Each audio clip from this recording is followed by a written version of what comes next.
Ah, demi-finale alléchante à l'Open d'Australie entre Roger Federer et Novak Djokovic. Ce sera quasiment leur 50e affrontement sur le circuit, c'est énorme. Alors Djokovic part quasiment gagnant, mais est-ce que Federer a quand même ses chances? Je vous dis tout ça. Et salut tout le monde, nouvelle vidéo aujourd'hui pour vous parler de cette première demi-finale entre Novak Djokovic et Roger Federer. Donc leur dernier affrontement, bien sûr, on s'en souvient tous, c'était à Wimbledon l'an dernier en finale. Et match tragique pour moi en tant que grand fan du Suisse qui a perdu finalement à 1 point de remporter son 21e titre du Grand Chelem. Il s'était rattrapé ensuite en prenant sa revanche au Masters contre Djokovic. Donc Federer a passé pour l'instant 12h38 sur les cours. C'est énorme au vu des matchs qu'il a eu puisqu'il a défait Johnson, Krajinovic, Millman dans un match de plus de 4 heures où il est passé tout proche de la sortie. Fucsovics et Sandgren, mais je vais y revenir, où il a sauvé des balles de match notamment. Djokovic lui a passé 10h16, soit 2h30 de moins que le Suisse, en battant notamment Struff, Ito, Nishioka, Schwartzy et Raonic aussi, je vais y revenir.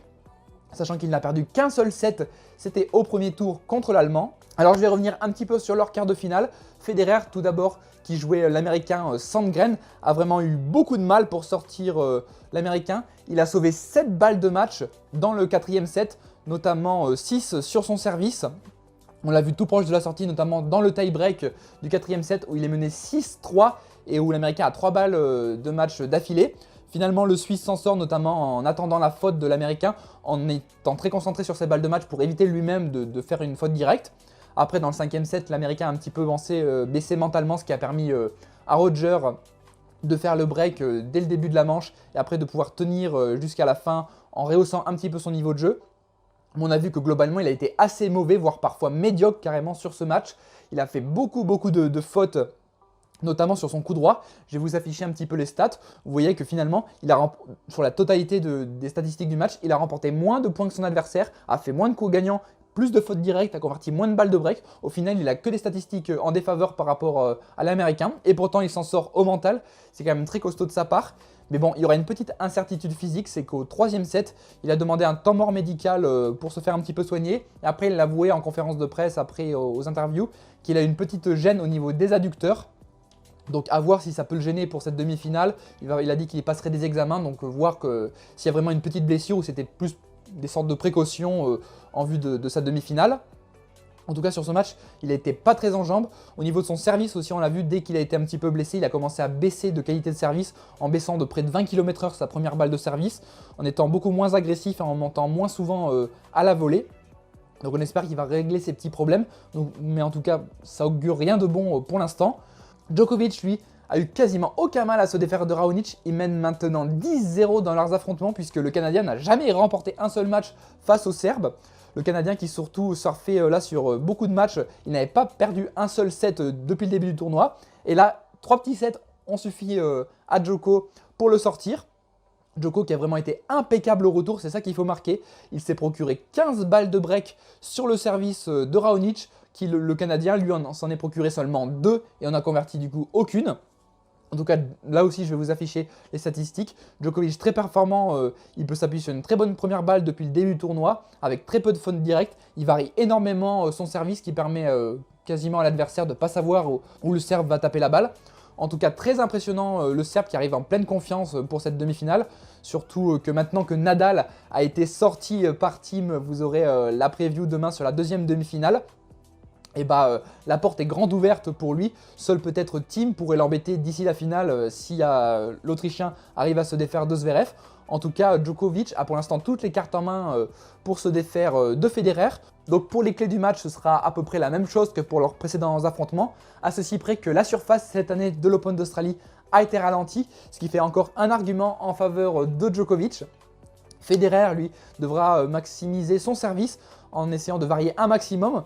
À noter qu'il a fait très peu d'ace depuis le début du tournoi, ce qui est assez inhabituel pour lui. Il a eu pas mal de soucis de ce côté-là, donc essayer de varier un maximum ses zones au service pour éviter que Djokovic rentre dans le court et puisse vraiment retourner en profondeur comme il aime le faire. Essayer de varier un maximum ses coups globalement, mais surtout en coup droit. À noter que peu de gens l'ont noté pour l'instant, mais en revers, il a été assez solide depuis le début du tournoi, notre Suisse. Mais en coup droit, par contre, il fait beaucoup de fautes, il n'est pas bien réglé. Donc essayer de varier en coup droit ses zones, la hauteur de balle, et pas vouloir forcément taper le plus fort possible, ce qui peut l'amener assez facilement à la faute. Essayer d'agresser peut-être encore un peu plus que l'accoutumeux, comme la surface a été ralentie. Essayer de monter peut-être encore plus au filet, d'écourter encore plus les échanges, parce que s'il s'embarque dans des échanges de fond de cours, sachant les 12 heures qu'il a passé sur le cours précédemment, il va être quasiment cuit et le match pourra vite être plié peut-être. Pour Djokovic, les clés de ce match, ce sera bien sûr que plus la partie durera, plus ce sera à son avantage. Il devra empêcher Federer un maximum de monter au filet pour écourter les échanges en essayant de jouer très long. Et c'est aussi de l'enfoncer côté coup droit, comme l'ont fait par exemple Millman et Sandgren. Comme on a vu que le coup droit de Federer depuis le début du tournoi, c'est vraiment le coup qui était le moins sécure pour le Suisse. Essayez aussi de varier un maximum au service en gardant un haut pourcentage de première balle. On a vu que depuis le début du tournoi, il avait très peu été breaké et que ça avait été vraiment un point qu'il améliore énormément ces dernières années. Et c'est considéré maintenant que Djokovic comme un des meilleurs services du circuit. En tout cas, comme je l'ai dit, Djokovic a globalement les cartes en main pour ce match. Donc pour mon petit pronostic, bien sûr, je vais pencher vers Djokovic pour un match, je pense, qui pourrait ressembler à leur demi-finale d'il y a 4 ans sur ce même tournoi, une sorte de remake, avec une victoire de Djokovic en 4-7 et peut-être un set où Federer va un peu mieux jouer et le serve va peut-être décompresser. Ou alors, deuxième solution, mais elle est quand même assez hypothétique, ce serait un forfait de Federer. S'il voit qu'il est vraiment blessé, peut-être qu'il n'oserait pas s'aligner, mais en demi-finale d'un grand chelem, face à un adversaire du calibre de Djokovic qu'il aime bien jouer pour l'histoire, ça m'étonnerait quand même que le Suisse déclare forfait. Donc pour ma part, ce sera Djokovic pour la finale. En tout cas, n'hésitez pas à me dire en commentaire quel est votre pronostic pour ce match, qui vous voyez s'imposer dans ce match. N'hésitez pas à mettre un petit pouce bleu si la vidéo vous a plu. N'hésitez pas aussi à nous suivre sur tous nos réseaux sociaux, Facebook, Twitter, Instagram, et également à vous abonner à notre Discord pour qu'on puisse tous ensemble parler de tennis. Moi, je vous dis à la prochaine pour une nouvelle vidéo et vive le tennis. Allez, ciao!